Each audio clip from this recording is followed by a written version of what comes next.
Добрый день всем вновь подключившимся и всем, кто продолжает нашу работу, подключился уже с самого начала второго дня международного методического семинара.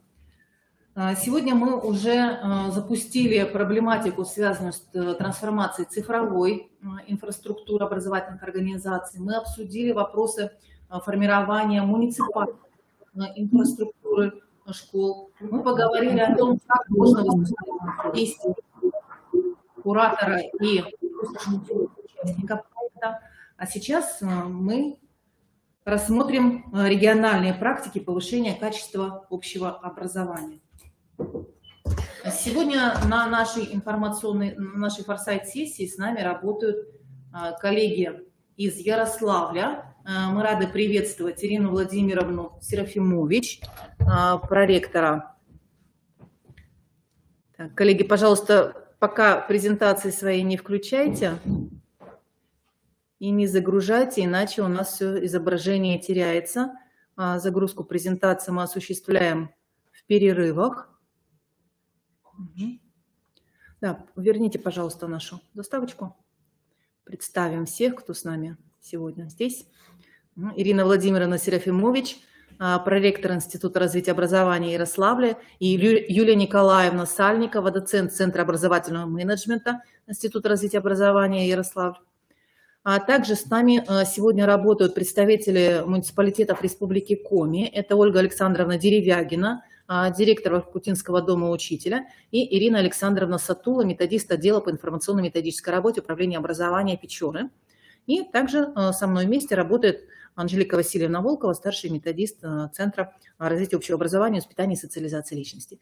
Итак, коллеги, мы готовы предоставить слово нашим коллегам из Ярославля и представить вашу региональную практику повышения качества общего образования. Добрый день, коллеги, мы вас видим. Коллеги, мы вас тоже видим и слышим. Видно ли, слышно нас? Все хорошо? Все хорошо, вас видно и слышно. Пожалуйста, вам слово. Коллеги, ну позвольте представить, сегодня мы работать будем, презентовать наш опыт вдвоем. Моя коллега, основной у нас куратор, который работает со школами с низкими образовательными результатами по вопросам мониторинга вариативных показателей, Юлия Николаевна Сальникова, доцент кафедры менеджмента Института развития образования. И сегодня представляет региональный опыт Ирина Владимировна Серафимович, кандидат психологических наук, проректор Института развития образования Ярославской области. Коллеги, огромное спасибо за предоставленную возможность, и очень надеемся, что наш опыт будет не только полезным, но и позволит, наверное, наметить нам точки взаимодействия и дальнейшего сотрудничества. Итак, пожалуйста, Юлия Николаевна, вам первое слово. Так. Скажите, пожалуйста, видно ли презентацию? Видим ли мы ее, коллеги? Хорошо видно. Хорошо, спасибо. В 2020 году в Ярославской области стартовал региональный проект по повышению качества образования в школах с низкими результатами обучения и в школах, функционирующих в неблагоприятных социальных условиях и сложных контекстах. Участниками стало 68 образовательных организаций из 12 муниципальных районов. Хочется сказать, что всего в Ярославле 18 муниципальных районов, поэтому охват мероприятий был достаточно большой. И в рамках этого регионального проекта одной из процедур сопровождения являлась процедура мониторинга. В целом сопровождение на уровне муниципального района, школы касалось мониторинга различных показателей. И данные по этим мониторингам передавались на всех уровнях системы образования. Но особо значимым стал мониторинг учебной мотивации, поскольку он касался не только возможности управления образованием, выстраивать траекторию сопровождения школ, не только школам видеть ситуацию с качеством образования, но и самим субъектом образовательного процесса, в частности обучающимся, была предоставлена возможность оказания такого комплексного психолого-педагогического исследования и дальнейшего сопровождения. Надо сказать о том, что многие школы являются очень отдаленными и не имели возможности в штате на момент начала проекта содержать специалистов, психологов, социальных педагогов, логопедов и дефектологов, тех, кто мог бы помочь интерпретировать и сопроводить обучающихся именно с позиции понимания их учебной мотивации и значимости этого феномена для качества образования. Естественно, встал, коллеги, вопрос, что нужно делать мониторинг одного из вариативных показателей, это школьной мотивации. Ни для кого, я думаю, из вас не секрет, что в определенном возрасте, а мы выбрали именно его, подростковая мотивация падает. Исследования как отечественных, так и зарубежных ученых, как современные, так и 20, 30 и 40-летней давности говорят о том, что подростковый возраст, в силу того, что у нас происходит смена ведущей деятельности, деятельности учебной на общение, приводит к тому, что автоматически падает эта учебная мотивация. Но как бы она ни падала, ведь необходимо показывать качество образования, показывать, что наши обучающиеся успешно сдают ЕГЭ, участвуют в олимпиадах, в конкурсах, у них развиваются личностные метапредметные результаты. И здесь стал очень большой для нас вопрос, связанный с тем, что мы решили подход к мониторингу школьной мотивации организовать с двух ракурсов. Почему с двух? Да потому что, опираясь на современные исследования Косарецкого, Сергея Демьяновича, Марины Александровны Пинской, Тамары Олеговны Гордеевой, мы заметили, что есть один сходный момент, который обозначается в этих исследованиях, что мотивация часто падает не потому и не только потому, что происходит смена деятельности, но и потому, что у участников образовательных отношений разные представления об этой мотивации. Поэтому планируем мониторинг школьной мотивации. Перед вами на слайдах сколько участников у нас было, это учащиеся 6 по 8 класс, 1682 обучающихся этого возраста. Для нас стал вопрос, что при планировании мониторинга этой мотивации для нас было важно сделать не только мониторинг самой мотивации, но и факторов, на которые на нее могут влиять. Чуть позже Юлия Николаевна об этом скажет. И в числе этих факторов мы выбрали несколько показателей. Это самооценку ребенка и отношение к педагогу. Итак, давайте посмотрим, что же получилось у нас по итогам мотивации. Оценивалось то, насколько детям, с точки зрения детей, педагог умеет их учить, это гностический компонент обучения, насколько у педагога строится эмоциональное отношение, то есть он умеет поддержать, дать обратную связь, создать ситуацию социального успеха, и то, насколько педагог успешно умеет взаимодействовать. Самый большой ярко-зеленый у нас на обеих слайдах выраженный столбик, он у нас связан с тем, что с точки зрения детей педагоги лучше всего умеют взаимодействовать, то есть организовывать некие мероприятия, школьные, внешкольные, куда-то их приглашать, что-то делать. А вот менее всего западает это средний столбик, это эмоциональный компонент. Вот это умение поддержать этих слабых обучающихся. Им и так тяжело, понятно, что у педагогов не всегда хватает ресурсов, но это один из важных показателей отношения ребенка к педагогу. И последующий, уже выполненный нами чуть позже, корреляционный анализ показал, что между мотивацией к обучению, к отношению к педагогам прямая связь. Чем лучше ребенок относится к педагогу, чем больше он видит педагога как умелого и грамотного, как поддерживающего, как умеющего создавать среду, тем выше желание обучаться. Мы сейчас говорим про подростковый возраст. И это очень важный акцент. Перед вами сейчас на слайдах начало входной и итоговый мониторинг. И несмотря на то, что у нас есть прирост по показателю взаимодействия, на что была направлена работа с педагогами, мы о ней вот тоже вкратце осветим, эмоциональный компонент требует дополнительной работы. И для этого в Ярославской области реализуется проект благотворительного фонда Сбербанк, потому что эмоциональный компонент связан в том числе с эмоциональным интеллектом, позволяющим чувствовать и переживать. Второй важный показатель – это даже не показатель, а параметр – это сама, собственно, мотивация. И вот здесь, коллеги, обратите, пожалуйста, внимание. Предположение, которое мы делали в начале и которое благодаря фокус-группе работы с педагогом нам удалось несколько отфиксировать, оно предполагало, и наша гипотеза состояла в том, что у большинства обучающихся будет сниженная мотивация к обучению.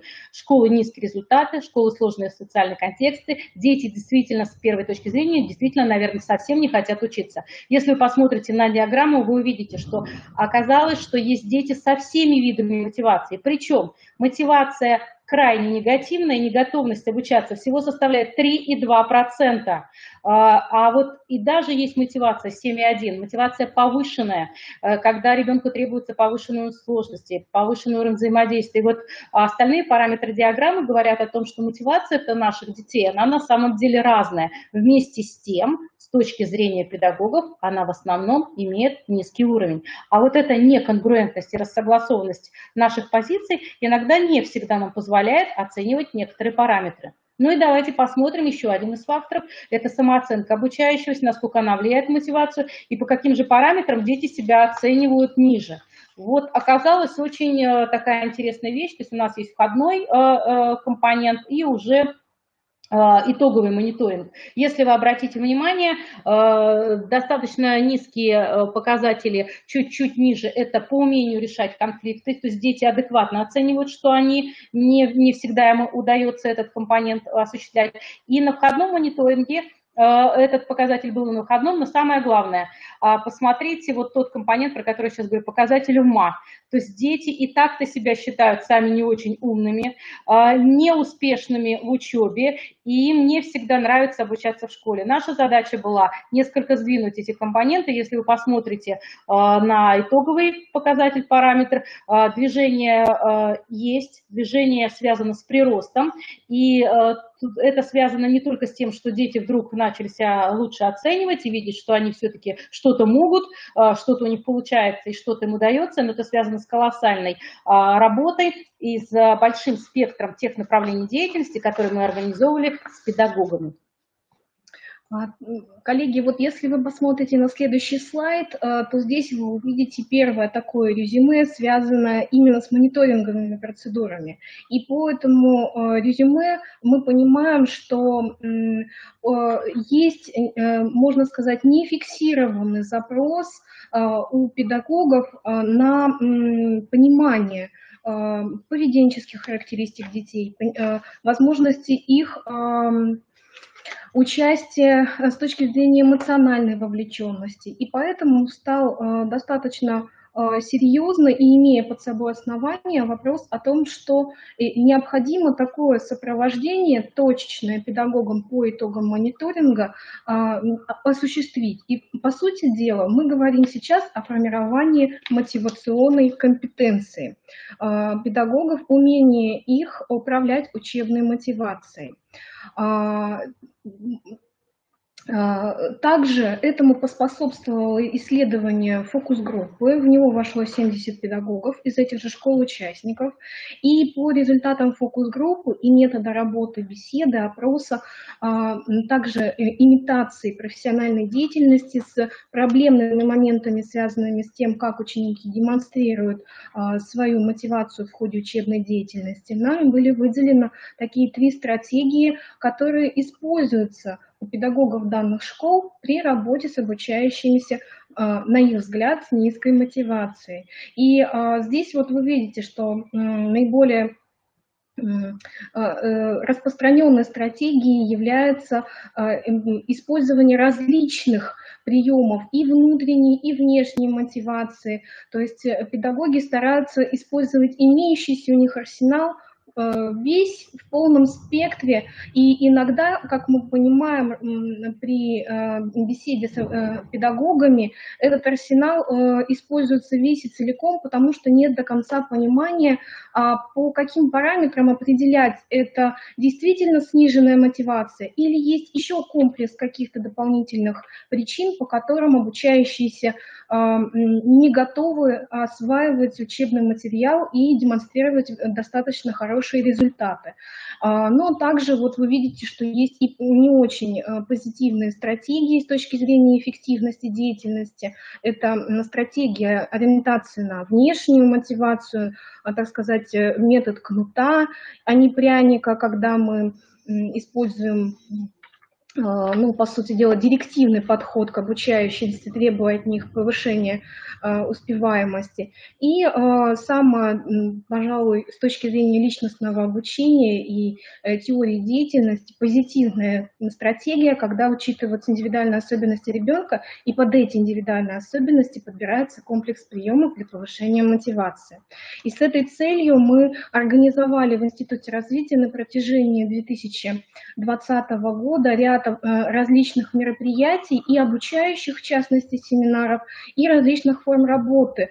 Это и митапы, это и тренинги, и семинары проблемные, для того, чтобы поддержать педагогов и помочь им разобраться, в первую очередь, в маркерах поведенческих, характерных для возраста, в маркерах, которые характерны именно, когда мы говорим о снижении, о падении этой мотивации, а также приемы самодиагностики, которые может использовать педагог, независимо от того, есть у него в штате, в школе психолог или нет, диагностики и выстраивания мотивационного профиля класса для того, чтобы работать в дальнейшем с этими обучающимися. Таким образом, мы можем сказать по итогам работы 2020 года, что у нас появилось одно из новых направлений сопровождения педагогических коллективов школ с низкими результатами, и оно связано с направлением поддержки именно мотивационной компетенции педагогов. Есть запрос на дальнейшую диагностику, на исследование параметров и самой компетенции, и дальнейшее развитие навыков управления в рамках уроков управления учебной мотивацией обучающихся. Поэтому перспективы такого вот исследования и такой работы по сопровождению школ видятся нам очень позитивными. Коллеги, огромное спасибо за возможность предоставить опыт и, наверное, найти отклик в других регионах Российской Федерации. И, наверное, вот Юлия Николаевна сказала, что да, у нас есть перспективы. Отправной точкой является нахождение общего взгляда на одну проблему, общего поля дискуссий, поля мышления. И тогда та сложная проблема, которая связана с мотивацией обучающихся подросткового возраста, возможно решать как через работу с обучающимися, так и через работу с педагогами, со всеми взрослыми участниками образовательных отношений, и в дальнейших планах у нас работа также с родителями. Спасибо огромное. Коллеги, благодарим вас за участие, за представленный доклад. Очень интересно вы представили ту систему работы, которая в вашем регионе, в Ярославской области, сложилась. Да? Очень важно, конечно, что мы начинаем с мониторинга, с выявления тех проблем, которые действительно существуют. Вот, оказалось, что не всегда то, о чем мы думаем, подтверждается данными исследований. Да? Нам кажется, что мотивация у всех низкая, обучающихся в школах с низкими результатами, а на самом деле, оказывается, есть дети и с достаточно высокой мотивацией. Да? Как помочь таким детям, да? Как поддержать их мотивацию, чтобы не упустить их, да? Вот над этим тоже необходимо задуматься и продумать технологии работы педагогов, да, с такими детьми, да, то есть не только с детьми, у которых сниженная мотивация, но и с детьми с хорошей высокой мотивацией, с адекватной самооценкой.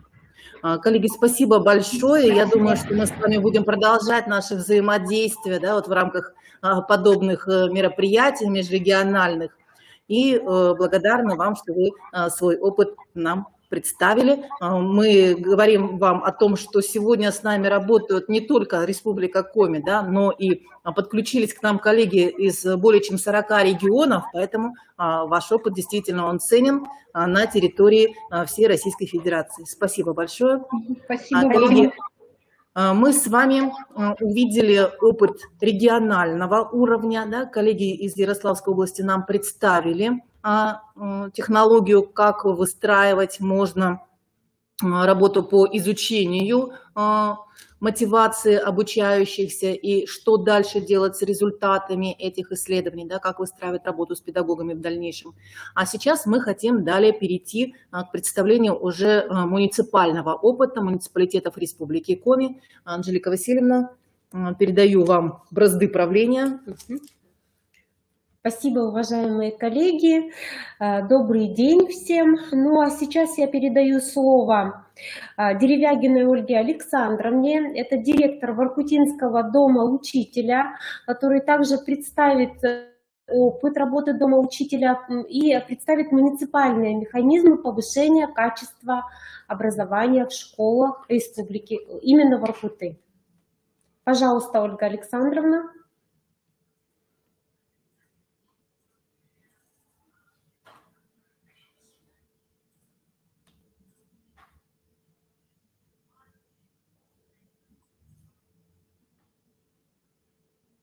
Отключились наконец. На секундку. Добрый день, уважаемые коллеги. Приветствую вас от имени педагогов Воркуты и желаю успешной работы на семинаре. Также хочу поблагодарить Уважаемые коллеги, пока вот загружается у нас здесь материал, какая-то техническая проблема, я даю Ирине Александровне Сатула слово. Это методист отдела информационно-методической работы Управления образования администрации муниципального района Печора. Ирина Александровна, вы здесь? Да, добрый день, мы очень рады видеть вас. Подключите, пожалуйста, свой микрофончик. Не слышим пока. Подключите микрофон. Мы вас не слышим. Не слышно, к сожалению.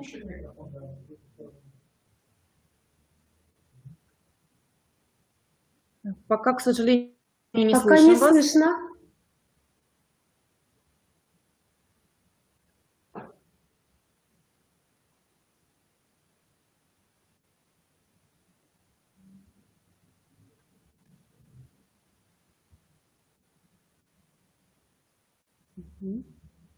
Пока не слышно, Ирина Александровна.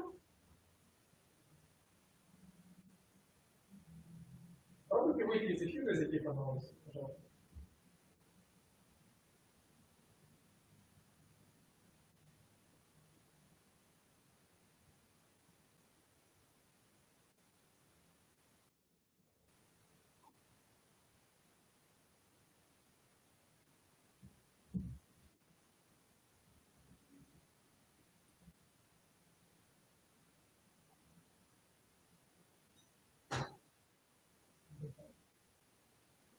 Появилась Ирина Александровна. Ирина Александровна, попробуйте выйти из эфира и по новой зайти. Почему-то не слышно вас. У вас, я вижу, микрофон включен, но мы вас не слышим. Попробуйте завершить эфир и заново.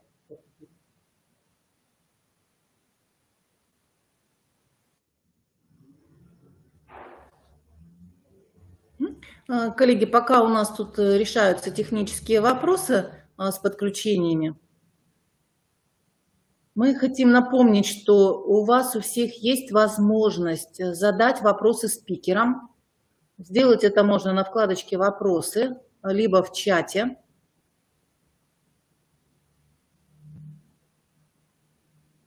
Если прямо сейчас наши спикеры не смогут ответить на ваш вопрос, вы оставляете свои координаты, и мы обязательно передадим ваш вопрос нашим коллегам. Алло? Да.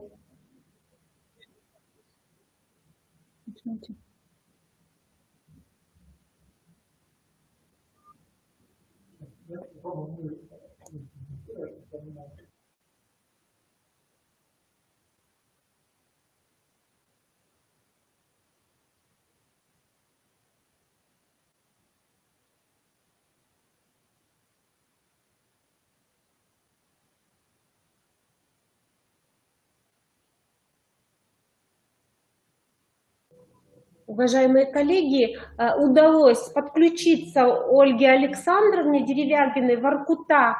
Предоставляем ей слово.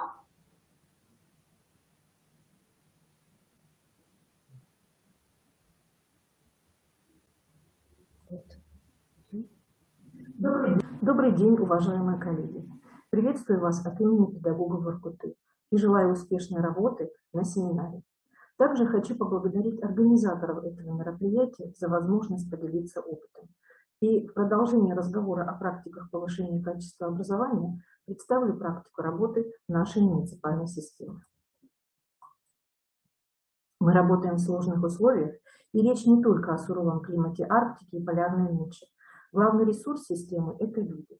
Демографическая ситуация такова, что отток населения оказывает значительное влияние на количественную и качественную характеристику человеческих ресурсов. В городе функционирует 15 общеобразовательных организаций. В них обучается более 8 тысяч учащихся. Численность педагогов 579 человек. В сравнении с прошлым учебным годом их количество сократилось на 22 человека, что составляет 4%. И такая тенденция сохраняется. Удаленность города позволяет нам сохранять традиции воркутинской системы образования, которые сложились за 8 десятилетий ее существования. Однако глобализация принесла и в нашу жизнь все эти проблемы и риски, которые рассматриваются в проекте «Ключевые направления развития российского образования для достижения целей и задач устойчивого развития в системе образования до 2035 года». Это и низкий уровень мотивации участников образовательного процесса, это приток мигрантов, дефицит гибких навыков и функциональной грамотности, развитие сетевой культуры, клипового и кликового мышления, эмоциональное выгорание, большие нагрузки и прочее. Однако все это не исключает необходимости реализовывать задачи приоритетного национального проекта образования, обеспечивать качественное образование для всех, независимо от места и условий проживания. Исходя из этого, вопрос оптимальной организации деятельности педагогических ресурсов является для нас стратегическим. Тема моего доклада посвящена деятельности муниципальной методической службы в контексте решения задач достижения качества общего образования. Начну с краткой характеристики ее структуры, которая складывалась в течение ряда лет, и мы оцениваем ее как оптимальную на данный момент, потому что ее элементы связаны между собой идеей коллективного участия. А сетевой принцип организации и единства подходов обеспечивает включение всех педагогов в методическую работу. Наша муниципальная служба включает два уровня – школьный и городской. Она активно сотрудничает с республиканской методической службой. На уровне школ созданы и функционируют школьные методические объединения и временные творческие группы. На уровне муниципалитета функционируют городские методические объединения, временные творческие группы педагогов, инновационные площадки, школа молодого педагога и другие. Отдел методического сопровождения общего и дополнительного образования Воркутинского дома учителя обеспечивает координацию, информационное и методическое сопровождение деятельности этих структурных элементов. Следует отметить, что муниципальная система открыта к изменениям, она способна к саморазвитию и динамична, что особенно важно в условиях дефицита кадров и информационного бума. Каковы же механизмы управления и взаимодействия? Вы слышали меня сейчас? сейчас, Этого да? аспекта необходимо начать с единой методической темы. В течение нескольких лет мы работаем над темой обновления содержания технологий образования как фактор достижения новых образовательных результатов. Это своего рода вектор, который направляет деятельность структурных элементов методической службы в рамках плана реализации единой методической темы. Кроме того, она отражает логику региональных проектов, входящих в приоритетный национальный проект образования. В текущем учебном году красной нитью в плане реализации единой методической темы проходят мероприятия, направленные на повышение качества образования. Как формируется содержание методической деятельности? В нашей системе это происходит на форуме педагогического актива «Надежной школе надежного учителя». Он проходит в начале учебного года, и в сентябре 2020 года он проходил в онлайн-формате уже в 4-й раз. Его участниками стали 463 педагога общеобразовательных организаций и организаций дополнительного образования, которые работали на 15 онлайн-площадках. Организационной основой площадок форума стали городские методические объединения. Гостями форума были студенты Воркутинского педагогического колледжа, будущие учителя начальных классов. Педагоги обсудили вопросы воспитательной деятельности в школе, вопросы качества образования через такие аспекты, как использование итогов ЕГЭ для проектирования учебной деятельности, объективность оценки, обновление содержания образования, цифровизация образовательного процесса, непрерывное обучение педагогов. Итогом работы стала резолюция форума, содержание которой рассмотрено на онлайн-заседании городского методического совета. Она утверждена приказом начальника управления образования и стала основой для создания плана реализации единой методической темы и планов работы городских методических объединений. Дважды в течение учебного года проводится мониторинг исполнения резолюции форума педагогического актива. Параметры мониторинга включают актуализацию правовых норм и корректировку локальных нормативных актов школ, обучение педагогов и руководящего состава на курсах, тематику заседаний школьных методических объединений, методические мероприятия, такие как единый методический день, семинары, вебинары, вопросы сопровождения учащихся различных категорий. Результаты мониторинга утверждаются приказом начальника управления образования. На слайде представлены итоги мониторинга за первое полугодие. В настоящий момент проводится мониторинг за второе полугодие. Таким образом, резолюция форума, преобразованная в комплекс методических мероприятий и управленческих действий, позволяет нам решать вопросы управления качеством образования, а результаты мониторинга дают основу для принятия управленческих решений. Взаимодействие педагогов в течение учебного года обеспечивают городские методические объединения. Во-первых, они создают условия для профессионального общения педагогов. Во-вторых, поддерживают формат форума педагогического актива. Их деятельность основана на плане работы, который создает руководитель городского методического объединения, преломляя через призму своего предмета мероприятие плана реализации единой методической темы и содержание резолюции форума. В плане работы как минимум 4 заседания, на которых учителя-предметники, классные руководители, педагоги-психологи и социальные педагоги, педагоги дополнительного образования, библиотекари имеют возможность обменяться опытом, задать вопрос коллегам, что способствует профессиональному развитию педагогов. На слайде представлен пример реальной повестки дня городского методического объединения учителей физики, которое состоялось в феврале 2021 года. В повестке дня мы видим вопросы функциональной грамотности педагогов, подготовки к ЕГЭ. На заседании обобщался опыт работы с учащимися различных категорий, таких как одаренные дети, дети с ОВЗ, дети группы риска, слабомотивированные дети. Вы видите, что здесь представлены имена педагогов, которые делились опытом и выступали на этом заседании. В мае у нас проходят итоговые заседания городских методических объединений. Приведу еще один пример реальной повестки дня заседания объединения учителей математики, которое прошло 14 мая. В вопросах, в повестке дня мы видим вопросы о воспитательном потенциале урока математики.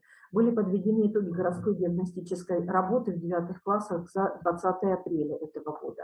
Рассматривался вопрос календарно-тематического планирования по предмету на следующий учебный год. В разделе «Разные» педагоги обсудили вопрос о составлении рекомендаций по оформлению записи задач. Также рассматривали отдельные задания повышенной сложности ЕГЭ по математике профильного уровня.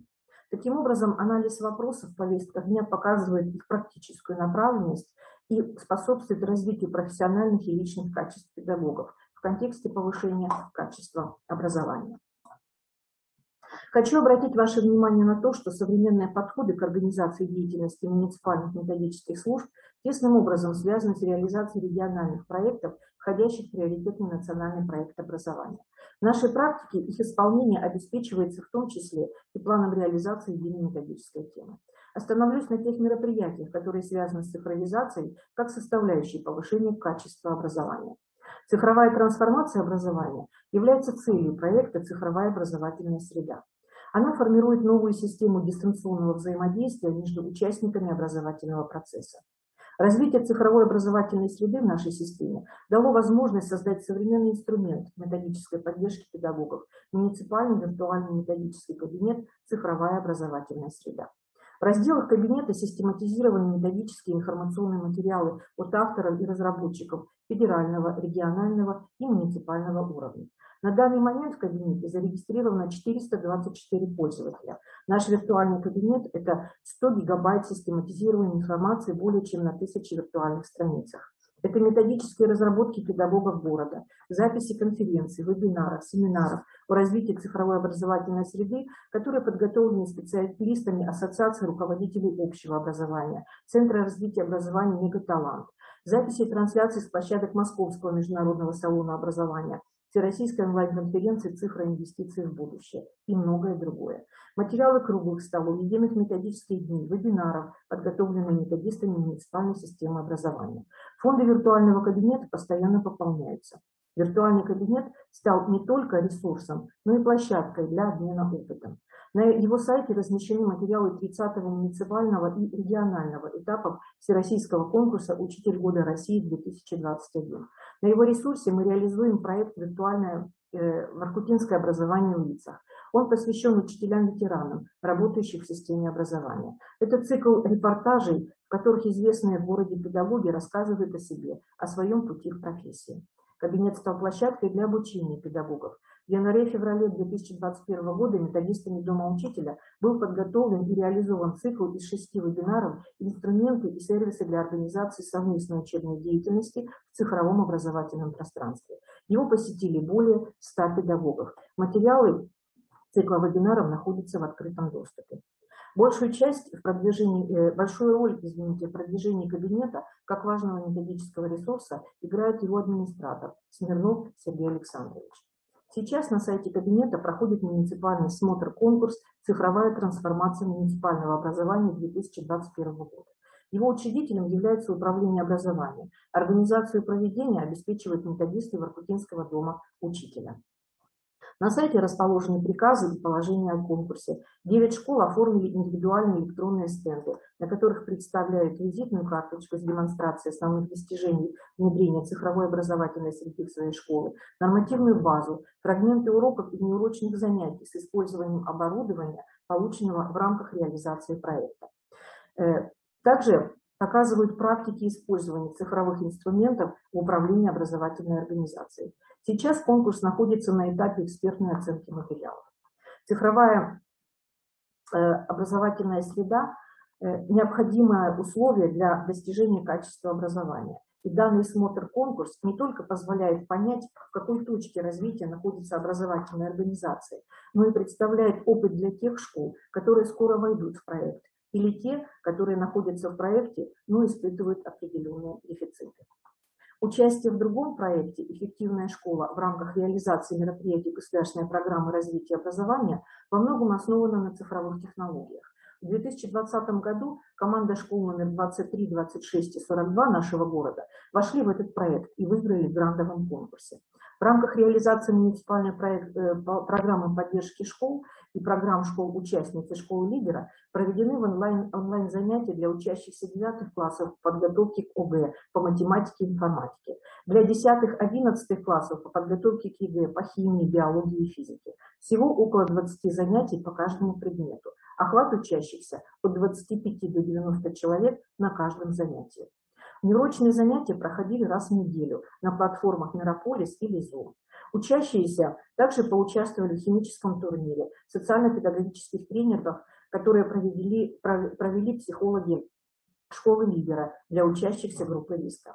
В рамках проекта Коми Республиканский институт развития образования организовал обучение учителей истории, географии, математики, русского языка на курсах повышения квалификации. Вопросы менеджмента в школах, функционирующих в неблагоприятных социальных условиях, руководители изучали на курсах в городе Санкт-Петербурге.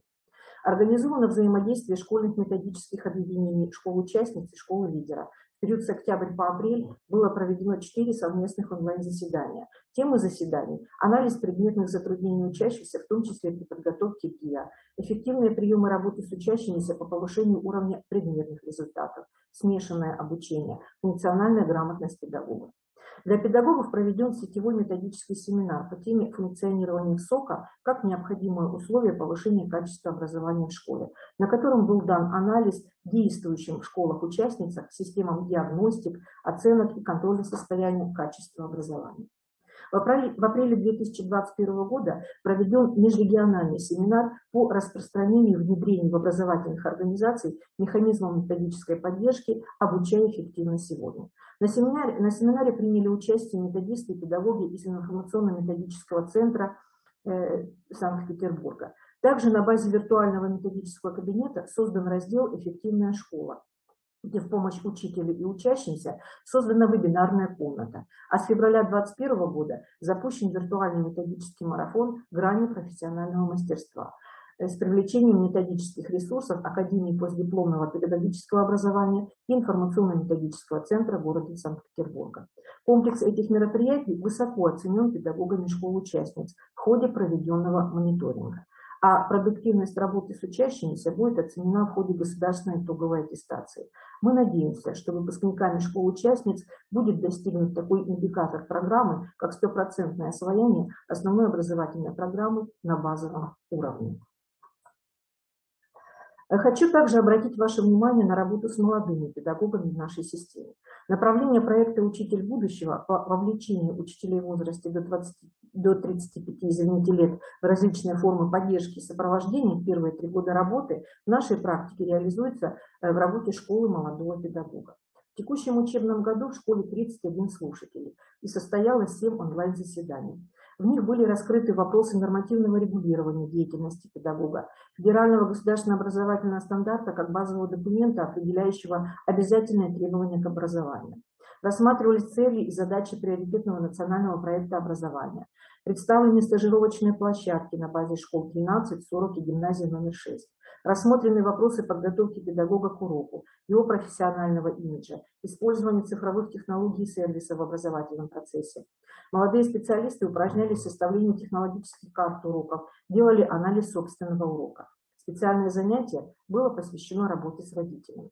Преподаватели школы – это известные в городе учителя, руководители общеобразовательных организаций, победители профессиональных конкурсов, авторы успешных проектов. Так мы обеспечиваем преемственность традиций и передачу опыта в муниципальной системе образования. Если обратиться к другим мероприятиям в рамках республиканского проекта «Молодые педагоги», необходимо назвать участие в сессиях хакатона «Учитель будущего» формируется сегодня. И нас очень порадовала победа в республиканском конкурсе педагогического мастерства наставников и молодых педагогов. Непрерывное и планомерное повышение квалификации педагогических работников нашей системы обеспечивается по принципу корпоративного обучения, ориентированного на конечный результат. Промежуточные итоги показали, что курсы повышения квалификации прошли 285 педагогов, включая руководителей общеобразовательных организаций, что составляет 51%. Из них в дистанционной форме 90%. Установлены надежные партнерские отношения с 12 высшими образовательными учреждениями, реализующими программы дополнительного профессионального образования. Это Коми-республиканский институт повышения квалификации, Сыктывкарский государственный университет, Коми-республиканская академия государственной службы, а также образовательные организации Москвы, Петербурга, Перми, Челябинска, Новороссийска, Саратова и Смоленска. Для организации дистанционного обучения педагоги используют возможности платформ «Единый урок» Российской Федерации, «Единая система электронного обучения Республики Коми». А 14 мая 2021 года закончилась очная часть обучения 15 педагогов физической культуры. В Воркуте работал специалист из Сыктывкара. Группа организована при сотрудничестве ХРО и Дома учителя по заявкам педагогов. Тезисно отмечу еще несколько мероприятий в нашей практике, которые тесным образом связаны с обеспечением качества образования, потому что обеспечивают так называемое горизонтальное обучение педагогов. Во-первых, это вопросы преемственности в реализации в ГОС дошкольного и начального обучения обсудили учителя начальных классов и воспитатели детских садов на круглом столе в онлайн-форме от детского сада к начальной школе. Основные задачи сотрудничества. По итогам обсуждения проведены родительские собрания в выпускных классах детских садов, на которых принимали участие учителя начальных классов. Также был создан ролик для воспитанников подготовительной группы «Скоро в школу». В новом учебном году запланированы совместные заседания учителей начальных классов и воспитателей по вопросам преемственности в программах по математике, чтению и письму. Еще в школах на совместных заседаниях школьных методических объединений учителей математики, физики начальных классов рассматривались вопросы преемственности образования. Принятые решения нашли отражение в корректировке календарно-тематического планирования. Предполагается совместное составление учителями начальных классов и учителями основной школы входных контрольных работ по математике и русскому языку для эффективной оценки предметных компетенций пятиклассников. Единый методический день эффективной технологии интенсивного обучения в очном и дистанционном режимах обучения прошел в 100% образовательных организаций. Педагоги провели теоретические и практические занятия по овладению технологиями смешанного обучения и составили более 70 технологических карт уроков. После экспертизы 35 лучших карт размещены на сайте виртуального методического кабинета в разделе «Единый методический день». Методисты Дома учителя обеспечивают методическое сопровождение организации уроков цифры в рамках всероссийского проекта, Всероссийской олимпиады школьников, школьного и муниципального этапов, организуют участие педагогов и педагогических коллективов в конкурсном движении. Таким образом, В практике нашей муниципальной системы интеграция педагогических ресурсов происходит в том числе и с помощью городских методических объединений, а форум педагогического актива позволяет выстроить стратегическую линию развития системы на год, мотивировать педагогов на активное участие в профессиональной жизни. Ведь профессиональная активность педагога – это предпосылка к эффективному решению стратегических задач развития образования. Повышение качества – задача непростая, а с учетом перечисленных в начале доклада проблем и рисков даже трудная. И только совместные усилия всех участников образовательных отношений, понимание того, что качество образования – одно из основных условий обеспечения устойчивого развития системы образования, могут обеспечить решение данной проблемы. Мы представлены несколько аспектов нашей практики. Надеюсь, что наш опыт был для вас интересным. Спасибо. Большое, Ольга Александровна.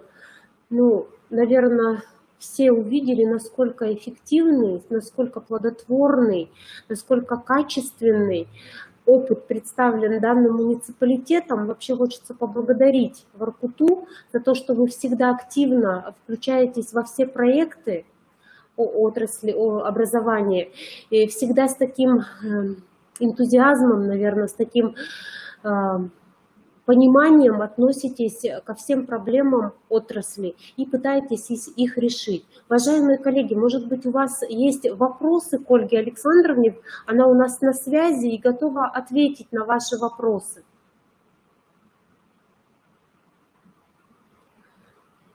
Хорошо. Ну, если появятся вопросы, вы, пожалуйста, пишите нам в чате или в разделе «Вопросы». Мы обязательно перенаправим их Ольге Александровне, она ответит на них. Ну, а сейчас я передаю слово Ирине Александровне. Ирина Александровна, вы здесь?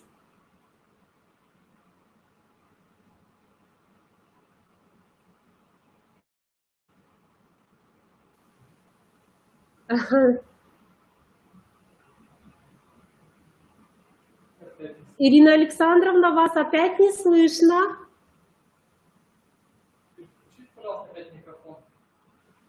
Переключите, пожалуйста, опять микрофон.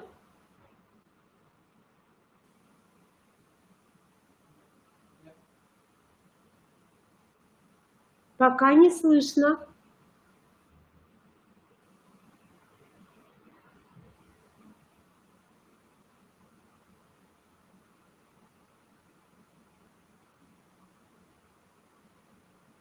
Уважаемые коллеги, вот пока у нас здесь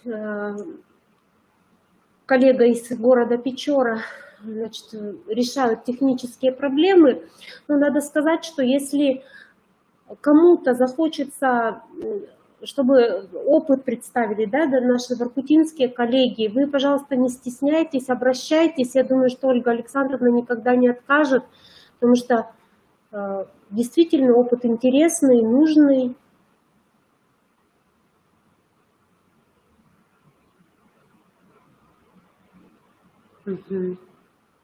Так. Мы видим, коллеги, вашу презентацию.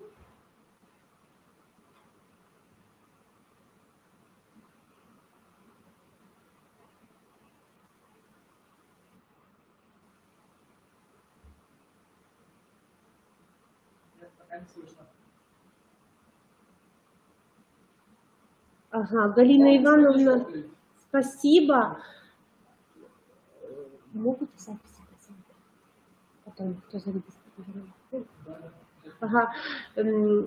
Галина Ивановна, вы позже можете вот то, что пропустили, посмотреть в записи. То есть все... Ой, спасибо большое. Вроде бы получается, да? Нет, вы появлялись? Так, нас слышно, нет? Слышно, слышно. Уважаемые коллеги, слышно, да. Ирина Александровна, здравствуйте. Наконец-то нам удалось увидеться. Мы слышим и видим вас прекрасно. Еще один муниципалитет Республики Коми. Это управление образования Печора. Сегодня представляет свой опыт сопровождения оценки качества образования в образовательных организациях. Пожалуйста, Ирина Александровна, вам слово. Спасибо большое. Приветствую всех коллег. Современная стратегия социокультурного образования, развития системы российского образования требует создания условий, которые помогут человеку лучше понять самого себя, значение окружающей среды и найти свое место в окружающем мире. Общество предъявляет требования к формированию образа выпускника общеобразовательной школы, способного успешно адаптироваться в условиях конкуренции, мобильный, грамотный, со сформированной гражданской позицией, готовый к постоянному обновлению компетенций, то есть конкурентоспособный. Необходимость формирования такого человека, обеспечения его обучения, воспитания и развития требует от педагога определенного уровня квалификации, осознания им потребности в собственном непрерывном профессиональном образовании и саморазвитии. В стратегических документах, посвященных перспективам развития российского образования, одним из приоритетных направлений является создание прозрачной, объективной системы оценки его качества. Согласно проекту развития образования, важную роль начинает играть как внешняя, так и внутренняя система оценки качества, ориентированная не столько на регулирование процесса, сколько на новые результаты. Совершенно очевидно, что помимо внешней оценки необходимо апробировать и новые методы оценивания, которые будут отражать достижения и индивидуальное развитие учащегося, а также профессиональный рост педагогов. На сегодняшний день создана муниципальная система оценки качества образования, которая представляет собой целостную систему диагностических и оценочных процедур, реализуемых различными субъектами государственно-общественного управления школой. Управлением образования муниципального района Печора разработан ряд нормативных документов. Ежегодно утверждается дорожная карта по подготовке и проведению государственной итоговой аттестации, план-график муниципальной системы оценки качества образования муниципального района Печора. Вопросы качества образования входят в перечень критериев, показателей оценки эффективности деятельности руководителей образовательных организаций муниципального района Печора. Разработаны муниципальные программы «Одаренные дети», программа сопровождения профессионального роста педагогов, программа «Эффективная школа». Проблема обеспечения, оценки и управления качеством образования не является новой. Однако введение федеральных государственных образовательных стандартов требует новых подходов к оценке качества. В связи с этим можно выделить два ключевых вопроса. Что понимать под качеством образования в условиях введения в ГОС и что предполагает оценка качества образования. Целью создания МСОКа является совершенствование системы управления качеством образования в муниципальном районе Печоры, обеспечение участников образовательных отношений и общественности объективной и достоверной информацией о качестве образования, состоянии системы образования на различных уровнях, тенденциях ее развития. Задачи МСОКа вы можете увидеть на слайде. Реализация МСОКа осуществляется посредством следующих процедур. Первое – это независимая оценка качества образования, такие как НИКО, ВПР, ГИА, диагностические работы.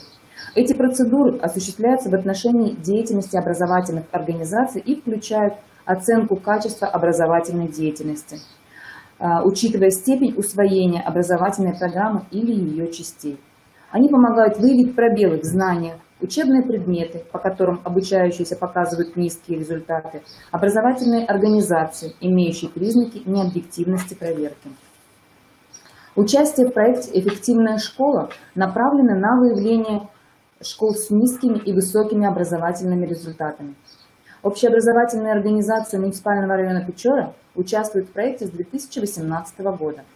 Более 17 педагогов школ, участников проекта, приняли участие в проводимых Республиканским институтом развития образования информационных мероприятиях, вебинарах, семинарах. Также руководители образовательных организаций обобщали опыт работы школ на августовских конференциях, совещаниях руководителей образовательных организаций, семинарах заместителей директоров по учебно-воспитательной работе. В 2020 году была разработана муниципальная программа повышения качества образования в образовательных организациях. Данная программа должна обеспечить внедрение системы адресной методической, в том числе консультационной помощи школам, имеющих низкие результаты обучения. В качестве механизмов работы данной системы актуальной является организация подготовки наставников, консультантов из числа методистов и сотрудников муниципальной методической службы, а также стимулирование профессионального роста руководящих и педагогических работников школ, что приведет к развитию индивидуальных профессиональных качеств, накоплению профессионального опыта и непрерывному развитию и самосовершенствованию. В 2017 году в целях координации деятельности образовательных организаций муниципального района Печоры по выявлению, развитию и поддержке одаренных детей по приоритетному направлению интеллект разработана и утверждена программа «Одаренные дети». Программа направлена на решение задач, представленных на слайде. Опыт работы в направлении выявления одаренных детей всех школ интересен, но в одиночку распространять его сложно, поэтому именно сетевое взаимодействие образовательных организаций становится механизмом совершенствования работы с одаренными детьми. В первую очередь это мероприятия направлены на повышение компетенции педагогов в работе с одаренными детьми, на оказание методической поддержки педагогам по разработке программ индивидуального сопровождения победителей и призеров предметных олимпиад. Также разработана система мероприятий, направленных на развитие одаренности учащихся. Деятельность программы реализуется по 3 направлениям. Первое – это организация проведения муниципальных интеллектуальных мероприятий. Второе – это выявление одаренных детей через их участие в мероприятиях различных уровней. И поддержка и поощрение одаренных детей через их участие в профильных сменах, центров «Смена», «Орленок», «Артек», образовательного центра «Сириус», программ «Каникулы с Лукойлом», также получение именной премии «Лукойл Коми», а для младших школьников это участие во всероссийской и республиканской новогодних елках. Проанализировав работу в рамках программы «Одаренные дети», можно говорить о высоких количественных и качественных показателях. Учащиеся наших школ являются победителями и призерами регионального этапа Всероссийской олимпиады школьников. 2 учащихся стали призерами всероссийского этапа по предметам география, история и право. Учащиеся принимают участие в республиканских мероприятиях. Из них 157 человек стали победителями и призерами мероприятий республиканского уровня. На базе гимназии номер 1 работает региональная площадка многопредметной олимпиады «Турнир имени Ломоносова». Ежегодно учащиеся всех школ проверяют в ней свои знания. В течение 3 лет гимназия номер 1 также является площадкой для проведения открытой Всероссийской интеллектуальной олимпиады «Наше наследие». В 2018 году учащийся 1 класса стала победителем Всероссийского тура олимпиады, а учащийся 3 класса призером 3 степени. И в 2020 году 21 учащийся 5 класса стала призером 2 степени. Ежегодно одаренные учащиеся награждаются путевками в лагеря для одаренных детей. Информацию вы видите на слайде. 100 одаренных учащихся образовательных организаций ежегодно награждаются грантом главы муниципального района Печора по приоритетным направлениям образование и наука, спорт, культура и активное участие в деятельности детских и молодежных общественных движений.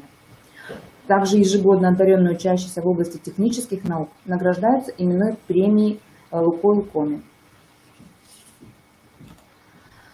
Межсетевое сотрудничество с организациями. В 2020-2021 учебном году учащиеся 6-11 классов образовательных организаций муниципального района Печора принимают участие в профориентационном проекте для школьников «Билет в будущее».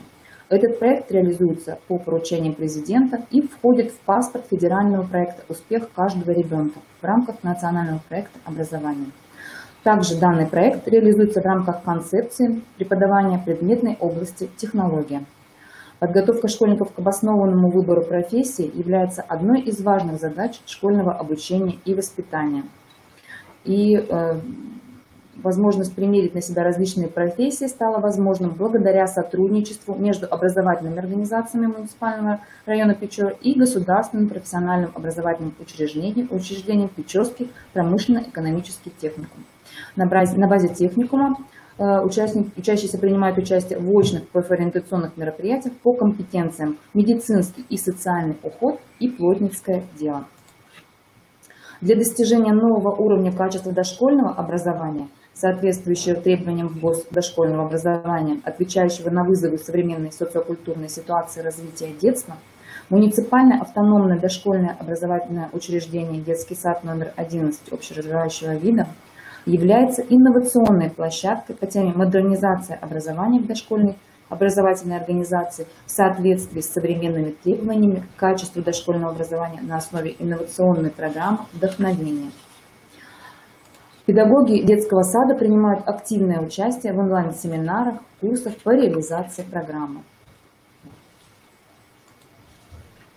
Сопровождение инновационной деятельности образовательных организаций – это следующее направление работы. На базе детских садов и школ реализуются муниципальные опорно-методические площадки, темы которых выбираются исходя из современных приоритетных направлений системы образования и для решения проблем и задач муниципалитета. Темы их также представлены на экране, вы можете с ними ознакомиться. Проанализировав результаты деятельности отдела по информационно-методической работе, мы пришли к выводу о необходимости перемен в решении основных проблем, таких как низкие результаты качества обучения в образовательных организациях, недостаточно эффективная реализация СОКа в отдельных организациях, низкий уровень инновационной деятельности в школах и низкая мотивация педагогических работников в профессиональном развитии. Главной задачей мы видим все-таки поддержку формирования и развития кадрового потенциала. Среди педагогов была проведена диагностика затруднений, которая выявила ряд проблем. Разработан план мероприятий по сопровождению молодых специалистов. Работа осуществлялась силами опытных учителей-предметников школ, заместителями директоров по учебно-воспитательной и воспитательной работе, методистами нашего отдела. В ходе работы решались следующие задачи: оказание методической помощи молодым специалистам, создание условий для формирования их индивидуального стиля, развитие потребностей и мотивации в непрерывном самообразовании. За молодыми специалистами с целью оказания консультационной помощи закреплены педагоги-наставники. Анализ процесса сопровождения молодых педагогов показал, что проведенная работа позволила повысить результаты внешних мониторингов, процент обученности на 2,5% и процент качества обучения на 13%. Однако были выявлены и затруднения в организации этой работы, такой как недостаток квалифицированных кадров в отдельно взятой образовательной организации. Здесь мы говорим о небольших школах, где один учитель-предметник, требующий методической помощи по предмету.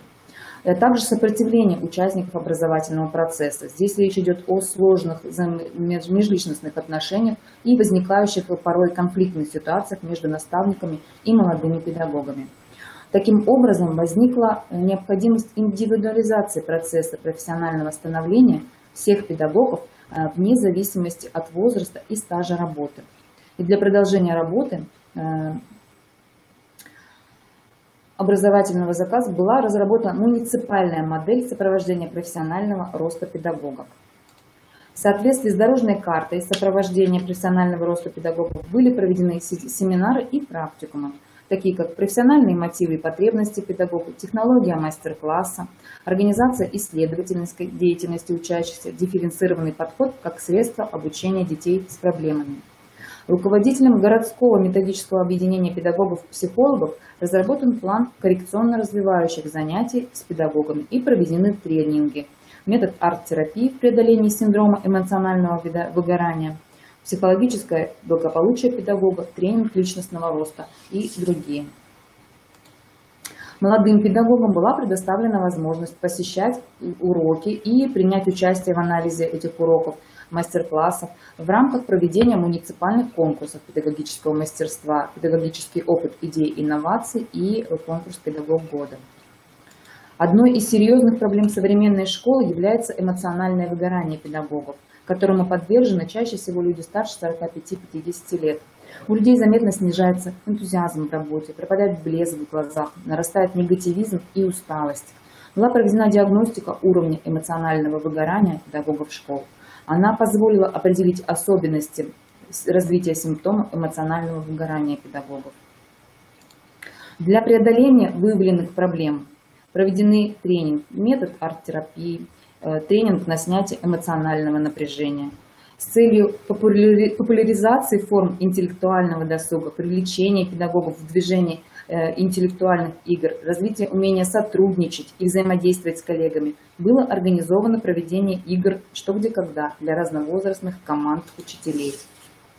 В ходе реализации программы сопровождения профессионального роста педагогов были созданы условия для профессионального развития педагогов и проектирования образовательной среды, которая будет содействовать повышению качества образования в образовательных организациях муниципального района Печоры. Также на достижение цели были направлены и традиционные мероприятия, система городских методических объединений, творческие группы педагогов по разным направлениям, клубы, проведение творческих и педагогических конкурсов, система повышения квалификации, аттестация педагогических работников, индивидуальные консультации, семинары для разных категорий слушателей, мастер-классы и другие. Подводя общие итоги, можно сказать, что основные задачи по организации работы методической службы муниципального района Печора выполнены и привели к определенным результатам. По итогам 2020 года не выявлены признаки необъективности при проведении оценочных процедур. Результаты государственной итоговой аттестации относительно стабильны. Увеличилось количество педагогов, систематически повышающих уровень своей квалификации через постоянное самообразование. Увеличилось количество участников муниципальных конкурсов. Улучшились показатели эффективности руководителей образовательных организаций. Постепенно начинается переход от общей программы сопровождения профессионального роста педагогов к созданию индивидуальной траектории развития педагогов.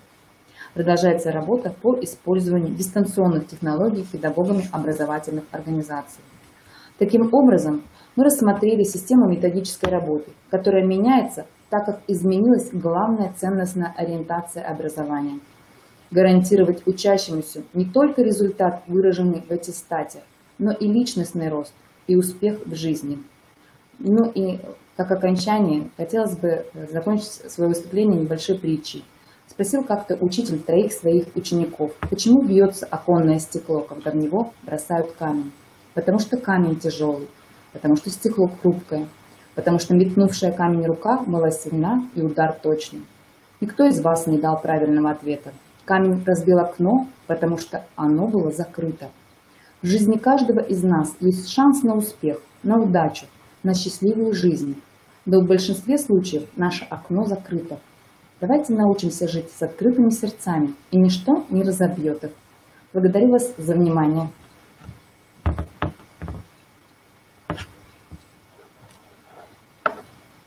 Спасибо большое, Ирина Александровна, за такую интересную информацию. Я думаю, что коллегам было очень интересно. Уважаемые коллеги, есть ли вопросы к Ирине Александровне?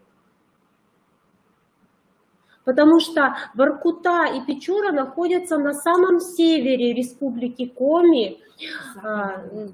За полярным кругом Воркута у нас находится. Конечно же, людям очень тяжело жить в таких условиях, но вы видите, что они не унывают. Вот даже последние слова, которые сказала Ирина Александровна, они говорят о том, что они идут с открытыми сердцами для детей, работают для детей, для наших родителей. Поэтому мы всем вам желаем того же, уважаемые наши коллеги. Ирина Александровна, благодарим вас, надеемся на дальнейшее сотрудничество. И, конечно, желаем всем вам, чтобы у вас все было в жизни хорошо. И на работе, и дома. Уважаемые коллеги, есть ли вопросы? Если нет, мы сейчас буквально прерываемся с вами на 2 минуточки, а далее я уже передаю слово Савенко Наталье Александровне, и для вас будет показан мастер-класс, как работать с детьми с ОВЗ в классе. Спасибо за внимание.